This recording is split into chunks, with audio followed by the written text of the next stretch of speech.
Good morning, class. Now today we are going to move on to the next chapter in English grammar, and this is different from what we used to do all this while. This is a little different. All right. Now this is a story. Here you'll get a story. All right, and then you have to read the story thoroughly. You have to read one time. You have to understand. If you don't understand, again you have to read the second time. Right?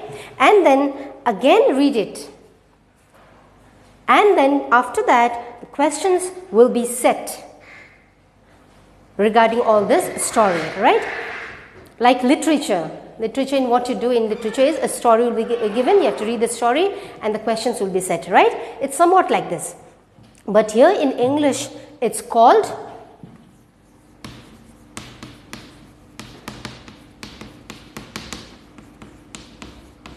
comprehension. Okay, you have to comprehend. You have to, in comprehension, now today's topic is on comprehension. Alright, we are going to do comprehension. Now, what do you mean by comprehension? Comprehension is a story will be given.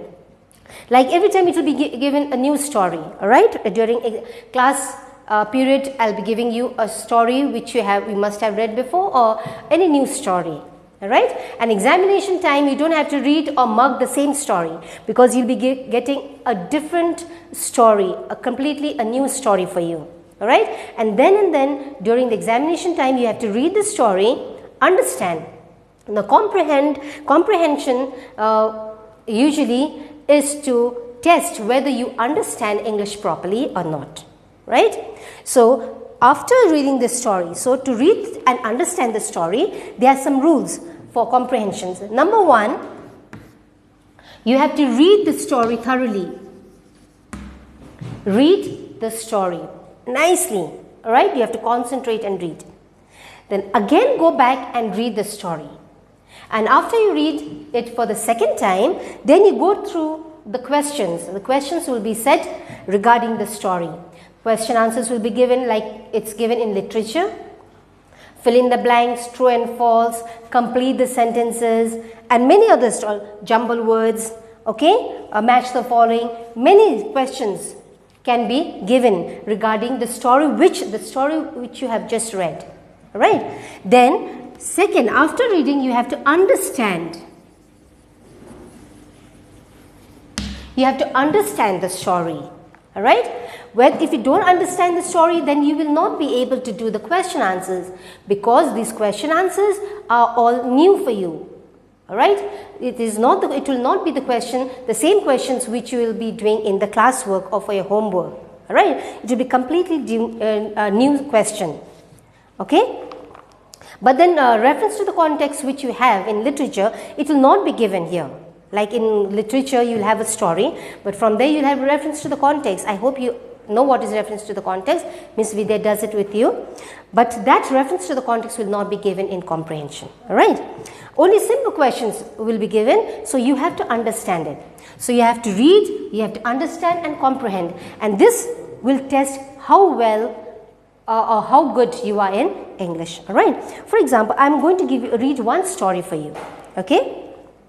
Now read it, listen very carefully, and then I'm going to read out the questions also regarding it. And sometimes heading will not be given, the topic of the story will not be given. Sometimes you will be asked to give the suitable topic that in the comprehension. Alright. So the story, I begin here without any topic. There is no topic, there is no heading for the story. So I'm going to start reading the story. A beggar found a person who goes on begging. A beggar found a leather purse, a purse, a small wallet where you keep the money. Found a leather purse that someone had dropped in the marketplace. Opening it, so the beggar found the purse, he picked it up, he opened it. So opening it, he discovered that it contained 100 pieces of gold. So when he opened the purse, he saw 100 pieces of gold. Small gold pieces were there. They were 100 pieces.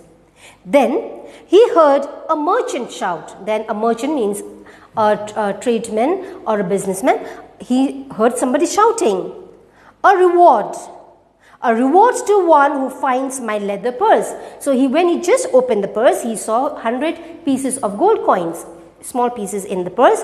But when he was looking at the purse, he heard somebody shouting at it, reward, there's a reward, you're going to get a reward for anybody who finds a leather purse. That means that purse belonged to that means we come to know that the purse belonged to that merchant, right? So he was shouting, anybody who finds the leather purse and gives it back to me, I will reward him. That means I will give him some award. Being an honest man, the beggar came forward and handed the purse to the merchant, saying, here is your purse. May I have the reward now? Then he went and he heard that, and he understood that the leather purse belonged to that merchant, right? So he went forward and he said, okay, here is the leather purse that you were looking out for. Now please, can I have the reward which you were shouting? Reward? Laughed the merchant, greedily counting his gold. He said, reward? What nonsense are you talking about? But just before that, wasn't he talking about the reward? That if anybody returns him the leather purse, he is going to reward him. But now he tells that beggar who returned the leather purse, it's very strange. He had never heard about a word reward. And he says, reward? And he was so greedy, that man seemed to be very greedy. And he laughed at the merchant. And he started counting the coins, gold coins, which was inside the purse. The purse I dropped had 200 pieces of gold in it. You have already stolen more than the reward. Go away, or I'll tell the police. Then he said, oh, reward? Then he started counting. Actually, how many pieces of gold did he find? The honest man, the beggar, he had found 100 pieces of gold. But now the merchant is saying there were 200 pieces of gold coins were there. And I can see only 100 here. That means the other 100, you have stolen it. Yes? So where is the reward? You have already taken more than what I was supposed to reward you. So please go away. I am not going to reward you. And if you don't go away, I am going to call the police. I am an honest man, said the beggar boldly. He said, oh no, don't talk nonsense. I am an honest man, and whatever gold coins were there, I have returned exactly the same number of 100 coins to you. Let us take this matter to the court. Then he said, okay, let's go to the court and let the court decide whether you are right or I am right. So both of them went to the court. In the court, the judge patiently listened to both sides of the story and said, now the judge was standing there, the merchant was this side and the beggar was the other side. And each of them, they told their own story. And the judge patiently, means silently, he listened carefully to both their stories. I believe you both. Justice is possible, he said. Now I believe you also. The beggar, the merchant, I believe you. I believe to whatever you said, your story. And I believe this beggar also, who's told me the story. I believe both of you. So justice will be given to both of you, he said.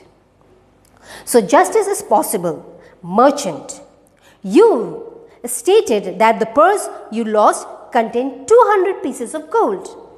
Well, that's a considerable amount, he said. Okay, merchant, now the judge is speaking to the merchant. Okay, merchant, you said that there were 200 pieces of gold. Okay, and that's quite a lot of money in it. But the purse this beggar found that had only 100 pieces of gold. But the beggar said that he found this purse which had only 100 pieces of gold. Therefore, it could be that the one you lost. So therefore, it couldn't be the one you lost. Then he said, then it cannot be the purse which you lost, because you said you had 100 pieces of coins, and he's saying there were only 100 pieces when I found this coin. Then he said, that means both of you are right, but the purse which you had lost, I think this does not belong to you. The judge told the merchant. Why? Because he was supposed to have 100. I mean 200, right? He was supposed to have 200 according to his story, according to the merchant's story. He was supposed to have 200 pieces of gold coin. Now, the beggar is saying 100. So that means this purse does not belong to you, he said. And what that the judgment gave purse, and with that the judge gave the purse and all the gold to the beggar. So the merchant said, and the judge said, okay, both of you are going to get justice. So he said, this purse does not belong to you because it does not have 200 pieces of coins. So this purse obviously goes to this beggar because the owner of this purse has not come. The person who owes or who says that I lost a leather purse having 100 coins, gold coins, has not yet come. So that means it has to go to the beggar, isn't it? So the beggar, he gave the purse to the beggar along with 100 pieces of coin. So you saw the story. Did you understand the moral of the story? Now in comprehension, in any story I give, there will always be a moral. You know what means moral? Moral means there will always be a lesson in the story. So what lesson do you learn from the story? That sometimes it becomes difficult when you speak truth, but the truth always wins, isn't it? The beggar was truthful, he was honest, that's why he won 100 gold pieces of coins. Yes, and this one, merchant, he told lies, he was greedy, he told lies, on top of that he acted greedy also, isn't it? So it's bad to be greedy and it's bad to tell lies. Alright, so you should always be honest. When you are honest, when you don't tell lies, you speak the truth, you will always be rewarded. So this is the lesson or the moral behind this story, the short story. Alright, so this is a short story, a comprehension which I just read out. Now one more thing I want to tell you children. In examination time, there will be nobody to explain the story as I have explained it now. Alright, so comprehension means you have to read and understand and visualize. Visualize means you have to bring all the characters in front of you. You have to bring all the characters, like when you watch movie or TV serials, you bring all the characters and all the characters come in front of you, isn't it? So the same way, when you're reading the story, you have to visualize, you have to bring all the characters and you have to understand the story. If you understand the story, then the questions set with the story will be easy for you. Alright, now today I explained it. I explained the story, each line to you. Now you understood the moral of the story and the story, what it's telling you about. But next time you have to, when I give you comprehension tomorrow offline, then you have to read the story, understand yourself and do the questions. Alright, now regarding the story, there are questions set regarding the story, and then I'll ask the questions and you have, now we cannot interact, so I'm going to read few questions and then I'll tell you the answers. Alright. Now take the correct option. The first one. Regarding, based on this story, the questions are set here. The beggar found the purse in a house. The options given here is, the options given here, 3 options are given. The first option, in a house, on the shop, or in the marketplace. So which one is it correct? A, B or C? Did he find in the house? No. Did he find on the shop? No. So did you find the marketplace? Right. So you have to pick this option and write it down on this place, blank space. Okay. He returned. Next question is, he returned the purse to the owner as he wanted a reward. He did not want the money. He was an honest man. So which of these? Because he wanted a reward, because he was an honest man also. He was an honest man, that's why he's returned it. Alright, I think option for me, option C and option A, both will be correct for me.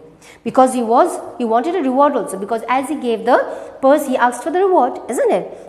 That can also be correct. And the third one, he was an honest man. Obviously, he was honest, that's why he returned the purse. So that can also be true. So any options, if you tick A or B, one of the option, one only you have to tick. So A or B, both will be correct. The purse contained 50 gold coins, 100 gold coins or 200 gold coins. So which is correct? 100 gold coins, right? So you have to pick that up and write it there. Alright. So likewise, you'll have other questions. Here, true and false is given there. Here, only that much is given there. But question answers will also be set. Like I can ask, where was the beggar going? Question. So you have to answer, the beggar was going to the market. What did he find in the marketplace? So you have to write, he found a leather purse containing 100 gold coins in the marketplace. Who shouted for reward? That you'll be given a reward to a person who finds the leather purse. So what is the answer? A merchant. Merchant was shouting for the reward. All right. Next, whom did they go for? For justice. So they went to the judge for their justice. All right. Finally, who was rewarded? Finally, who was rewarded? The beggar, the honest beggar was rewarded. All right. So likewise, we're getting few more other questions. Any questions can be set from it.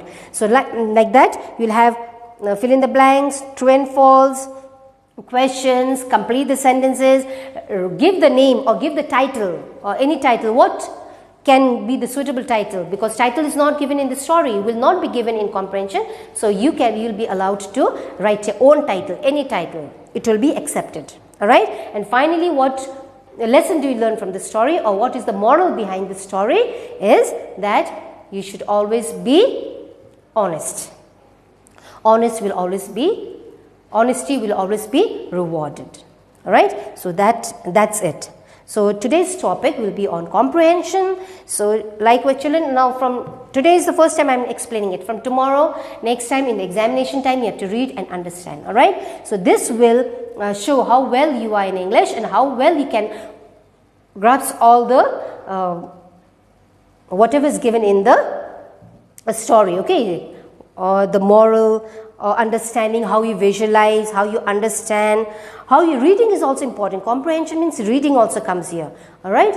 How you pronounce the words, pronunciation comes here. How you pronounce the words, how you read. Reading, I have told you, whenever there's a question, you have to read as if you are asking a question. The tone of the sentence will change when you're asking a question. You must have seen me reading the story, isn't it? Different tones I read. And when there's a full stop, you have to stop. Where there's a comma, you have to stop for a short while. All right. So all this reading also comes here, which is very, very important in English. All right.